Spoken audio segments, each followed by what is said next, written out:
students. So in the video 12th CBSE physics ஓட continuation தான்.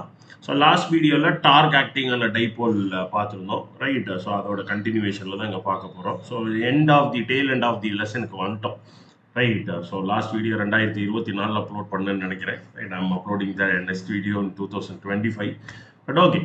So என்ன அப்படின்னா இங்க நம்ம பார்க்க போறது continuous charge distribution.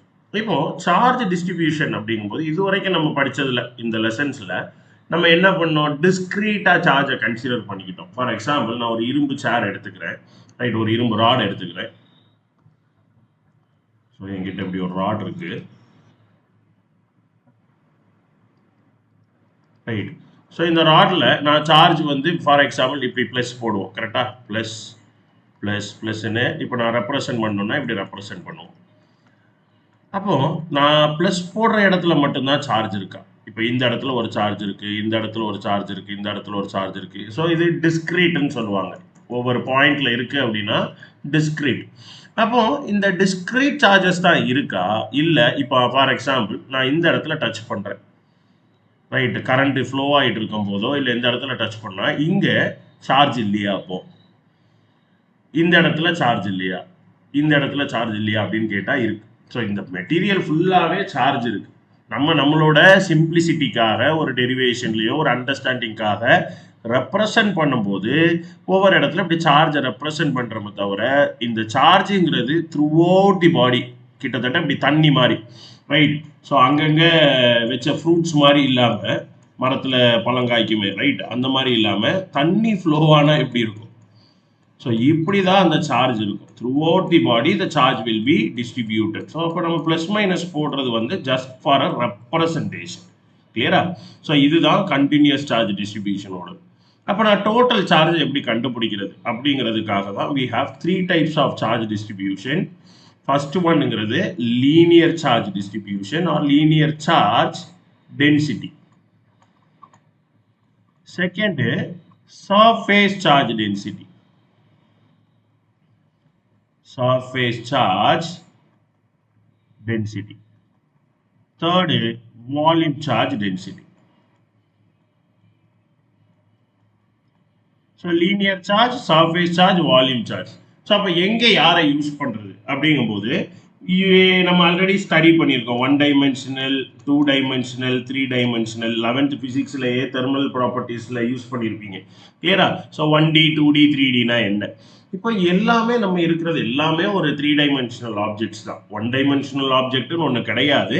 But 1 dimensional ஆப்ஜெக்டை நம்ம ஈக்குவலண்டா எடுத்துக்கலாம். ஃபார் எக்ஸாம்பிள் ஒரு ஹெட்ஃபோன் ஒயர் எடுத்துக்கோங்க. அந்த ஹெட்ஃபோன் ஒயரை வந்து நான் லெங்க்த் மட்டும் ஃபார் எக்ஸாம்பிள் ஒரு 10 மீட்டருக்கு எடுத்துக்கிறேன். அப்போ 10 மீட்டர் லெங்க்த்தில் பார்க்கும்போது அதோட லெங்க்த் இவ்வளோ பெருசாக இருக்குன்னு வைங்க, ஆனால் அதோட கிராஸ் செக்ஷன் ரொம்ப ரொம்ப சின்னது. மேபி இப்படி எடுத்துப்போம் இருக்கு. ஸோ இதை நான் வந்து லெங்க்த்து தான் ஹைலி டாமினேட்டிங் டைமென்ஷனாக இருக்கும். இதோட லெங்க்த்து இவ்வளோ பெருசாக இருக்குது, பட் நான் அதை கிராஸ் செக்ஷன் அதாவது ஏரியா பார்த்தேன் அப்படின்னா ஒரு புள்ளி தான். அப்போ இந்த ஏரியாங்கிறது πr² ஒரு சர்க்கிளுங்கிறனால இது 2 டைமென்ஷன். இந்த 2 டைமென்ஷனோட கான்ட்ரிபியூஷன் ரொம்ப ரொம்ப ரொம்ப ரொம்ப கம்மியாக இருக்கும் கம்பேர்ட் டு தி லெங்க்த். அந்த லெங்க்த் மட்டுமே தான் major contribution. Any type of analysis, அது ஸ்ட்ரெஸ்ஸாக இருக்கட்டும், ரைட், இல்லை லோடு தாங்கிறது, இல்லை வந்து தெர்மல் ப்ராப்பர்ட்டியாக இருக்கட்டும், மெஜாரிட்டி ஆஃப் தி கான்ட்ரிபியூஷன் யார்கிட்ட வரும்னா லெங்க்த்தில் இருந்து தான் வரும். ஏன்னா அதுதான் இருக்கிறதுலே அதிகமாக இருக்குது. நீங்களே யோசிச்சு பாருங்க, ஒரு 3 பேர் இருக்கீங்க, ஒருத்தர் ரொம்ப ஹெவி வெயிட்டாக பல்காக இருக்காரு, இன்னும் 2 பேர் ரொம்ப வீக், ரைட். ஸோ இப்போ ஒருத்தர் இந்த 3 பேரும் சேர்ந்து ஒரு வெயிட்டை தூக்கும் போது மெஜாரிட்டி ஆஃப் தி வெயிட்டை இந்த பல்காக ஹெவியாக இருக்கிறவங்க தான் தூக்கி ஆகணும்.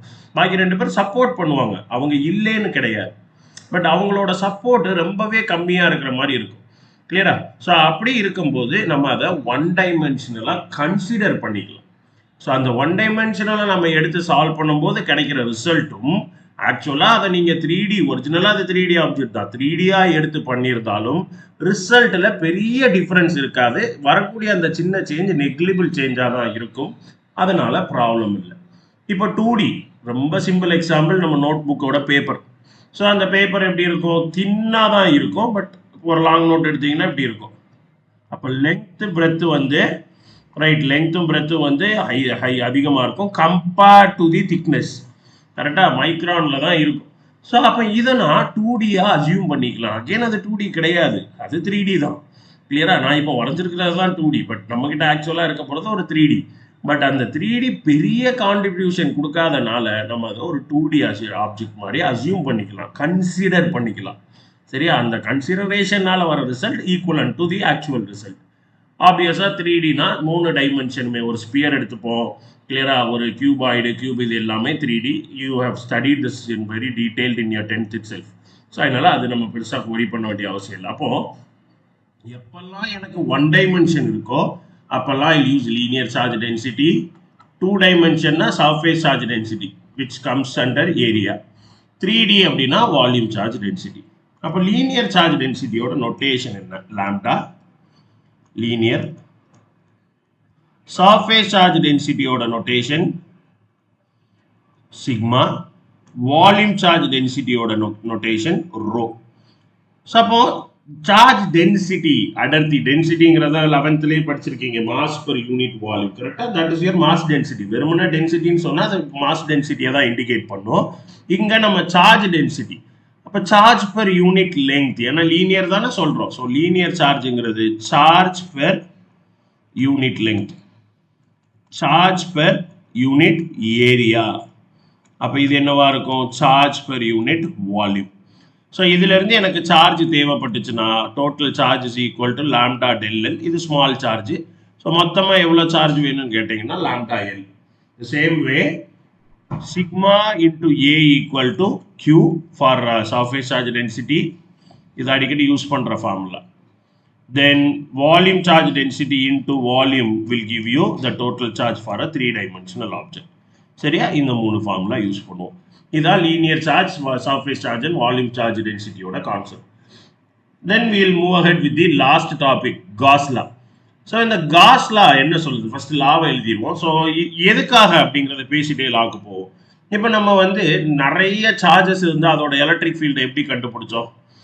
ஃபார் எக்ஸாம்பிள் எங்கிட்ட இப்படி ஒரு வயரே நான் எடுத்துக்கிறேன்.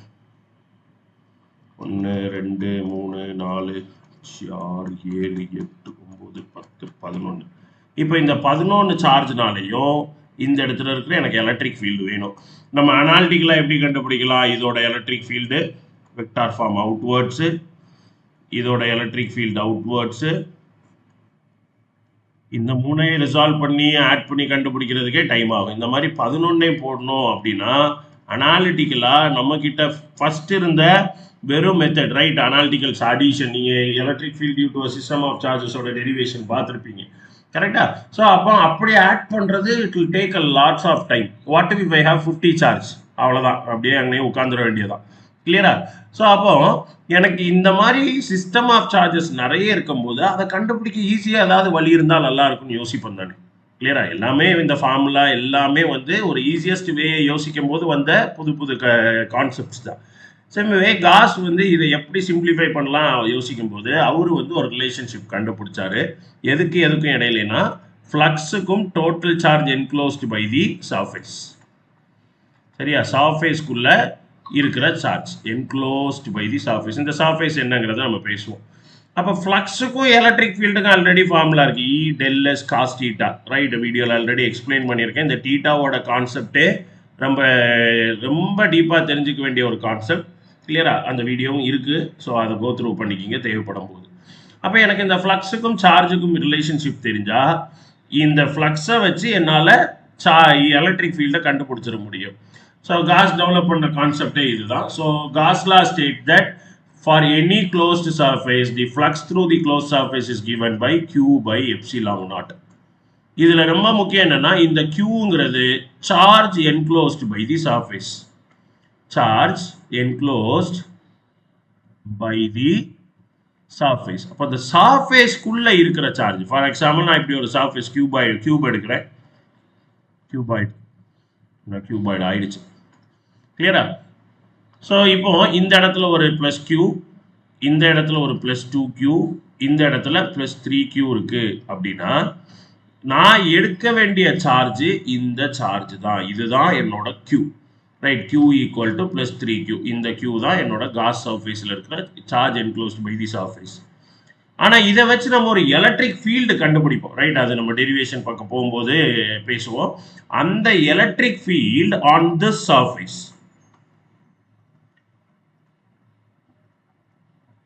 ரைட்? எல்லா சர்ஃபேஸும் electric field on the surfaces is actually due to all the charges. This is due to all the charges. வெளியே உள்ள, ரைட், எல்லாம் சேர்ந்தா என்ன எலக்ட்ரிக் ஃபீல்டு இருக்குமோ அதுதான். அப்போ நம்ம கண்டுபிடிக்க போகிற எலக்ட்ரிக் ஃபீல்டு, ஏன்னா நம்ம நினைக்கலாம் அப்போ வெளியே உள்ள சார்ஜ்னால எலக்ட்ரிக் ஃபீல்டு வருமே, அதை நான் எப்படி கண்டுபிடிக்கிறதுன்னு. ஸோ நம்ம கண்டுபிடிக்க போகிற electric field is due to all the charges, அதில் மாற்றம் இல்லை. ஆனால் என்னோட காஸ்லால இருக்கிற ஃபார்முலால நான் போட வேண்டிய எலக்ட்ரிக் ஃபீல்டு வந்து சார்ஜ் வந்து only charge enclosed by the surface. So சர்ஃபேஸ்க்குள்ள என்ன இருக்கு, இந்த சர்ஃபேஸை நம்ம தான் அசியூம் பண்ணுவோம், கரெக்டாக? அது ஒரு கியூபா இருக்கலாம், கியூபாய்டா இருக்கலாம், ஸ்பியரா இருக்கலாம், right? We will assume the surface. So இந்த சர்ஃபேஸ்க்குள்ள என்ன சார்ஜ் இருக்கோ அதுதான் வந்து நம்ம எடுக்க வேண்டிய ஃபார்முலால இருக்கு. கிளியரா? Okay. So let us consider small, இது ஒரு ஸ்பெரிக்கல், இது உள்ள ஒரு சார்ஜ் கியூ இருக்கு. இதை சுற்றி நான் என்னோட காசியன் சர்ஃபேஸ் எடுத்துருக்கேன், கொடுத்துருக்காங்க பாருங்க, சரியா? என்னோட காசியன் சர்ஃபேஸ். ஸோ இந்த காசியன் சர்ஃபேஸ் வந்து ஒரு ஸ்பியர். ஸோ எனக்கு இந்த இடத்துல ஆறுங்கிற டிஸ்டன்ஸில் வேணும். ஃபர்ஸ்ட் நம்ம கூலும்ப்ஸ் லா படி, what is the formula for force or electric ஃபீல்டே நம்ம படிச்சிருக்கோம் தானே, F by Q. So 1/4 epsilon naught Q by R square, கரெக்டா? ஸோ இதுதான் டைரக்டா ஃபார்முலா. இப்போ இதை நம்ம டெரைவ் பண்ண முடியுதா காஸ்லா மூலமான்னு செக் பண்ணுவோம். கிளியரா? இங்கே ஒரு சார்ஜ்னால இங்கே வந்து டைரக்ட் ஃபார்முலாவே போதும். பட் கான்செப்ட் கண்டுபிடிக்கும் போது நீங்கள் வெரிஃபை பண்ணுமே இருக்கா அப்படின்னு. இப்போ இந்த வெயிட் மிஷின்ல எல்லாம் வெயிட் யூஸ் பண்ணுவீங்களா? இப்போ 1 கிலோ வச்சு இந்த தராஸில் யூஸ் பண்ணுவாங்களே, லெஃப்ட் சைடில் 1 கிலோ வச்சுட்டு ரைட் சைடில் பொருளை போடுவாங்க. ரெண்டும் பேலன்ஸ் ஆகும் போது 1 கிலோ பொருள்னு உங்கள்ட்ட எடுத்து கொடுப்பாங்க, ரைட்? இப்போ எல்லாம் டிஜிட்டல் வந்துருச்சு, நான் முன்னாடி சொல்கிறேன். இப்போவும் 1-2 இடத்துல உங்களால் அந்த வெயிட் மிஷினை பார்க்க முடியும். அப்போ அந்த 1 கிலோ கல்லை தூக்கி அவர் வைக்கிறாரு, அது 1 கிலோவான்னு உங்களுக்கு எப்படி தெரியும்? அது 1/2 கிலோவா இருந்தால் 1ன்னு போட்டுட்டு 1/2 கிலோ வெயிட்டாக இருந்துச்சுன்னா அப்போ நமக்கு தெரியாது. அப்போ அது 1 கிலோ கல் தான் அப்படிங்கிறத ஒருத்தர் மெஷர் பண்ணி ப்ராப்பராக செட் பண்ணி ஸ்டாண்டர்ட் வெயிட்ஸ்ன்னு சொல்லுவாங்க. நிறைய டாபிக் இருக்கு, அதுக்குள்ள நம்ம டீப்பாக போக வேண்டாம், சரியா? அப்போ இந்த 1 கிலோ கல் தான் அது அப்படிங்கிறதுக்கான ப்ரூஃப், ஐ மீன் அதுதான் அப்படிங்கிறதுக்கு ஒரு செட்டப் வச்சு செக் பண்ணி மெஷர் பண்ணி அதை மேனுஃபேக்சர் பண்ணி தான் வெளியே விற்கிறாங்க. த சேம் வே நான் வெரிஃபை பண்ணுறதுக்கு எனக்கு வேணும்ல, இது 1 கிலோ தாங்கிறத வெரிஃபை பண்ணுறதுக்கு எப்படி ஸ்டாண்டர்டாக டிவைசஸ் இருக்கோ அந்த மாதிரி ஒரு கான்செப்ட் டெவலப் பண்ணும்போது நான் அது ஒர்க் ஆகுதாங்கிறத ஈஸியாக இருக்கிற ஃபார்முலா டைரெக்டாக கண்டுபிடிக்கிறத வச்சு தான் அதை ஒத்து போதான்னு பார்க்கணுமே. ஸோ அதை பார்க்கறதுக்காக நம்ம வந்து இது பண்ணுறோம். ஸோ அப்போ டைரெக்டாக ஃபார்முலா எழுதியாச்சு. இப்போ காஸ்லா படி வருவோம். காஸ்லா என்ன சொல்லுது? According to Gauss law, the total flux enclosed by a surface on a closed surface is equal to charge by epsilon naught. Where charge is the total charge enclosed by the surface. Appo flux is equal to, according to Gauss law, flux is equal to Q by epsilon naught. இப்போ இந்த Q அப்படிங்கிறத நான் இது ஒரு surface, right? ஸ்பியர்ல எனக்கு இது ஒரு hollow ஸ்பியரா இருந்ததுன்னா சார்ஜ் எங்க இருக்கு? இங்க இருக்கு.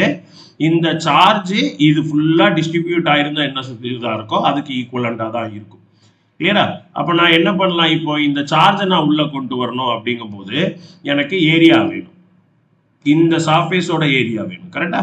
சரி, இப்போ இது இருக்கட்டும்.